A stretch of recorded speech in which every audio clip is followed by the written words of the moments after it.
ఒక మాట మాత్రం పక్కా, మీరు మమ్మల్ని అవమానిస్తే పడతాం, కానీ ఇవాళ మీరు చేస్తున్న పనులు ఒక్కసారి ఆలోచించండి. ఏ పోరాటం అయితే పరాయి పెత్తనానికి వ్యతిరేకంగా ఆధిపత్యాన్ని ధిక్కరించి మన ఆశలకు, మన కీర్తికి, మన ఘనతకు, మన చరితకు, మన సంస్కృతికి, మన భాషకు, మన యాసకు అన్నిటికీ ప్రతీకగా తెలంగాణ తల్లి రూపాన్ని ఆవిష్కరించుకున్నామో, ఇవాళ ఆ తల్లిని కూడా అవమానం చేసే ప్రయత్నం నీ దిక్కుమాలిన కాంగ్రెస్ పార్టీ చేస్తా ఉన్నది. ఇప్పుడు మళ్ళీ ఆ తల్లికి కూడా అవమానాలు ఎదురైతా ఉన్నాయి.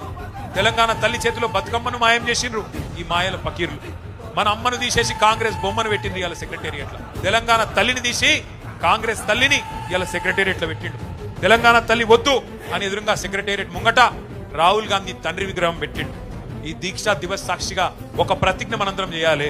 ఇవాళ దీక్షా దివస్ సాక్షిగా కేసీఆర్ పోరాట స్ఫూర్తిగానే చెప్తున్నా, తిరిగి అదే జాగల తెలంగాణ తల్లిని పెట్టే బాధ్యత మనందరిది. బరాబర్ పెడతాం. మళ్ళీ తిరిగి ఆ తెలంగాణ తల్లి చేతుల్లో బతుకమ్మ పెట్టే బాధ్యత కూడా మనందరిది. తప్పకుండా గుర్తుపెట్టుకోవాల్సిన సందర్భం.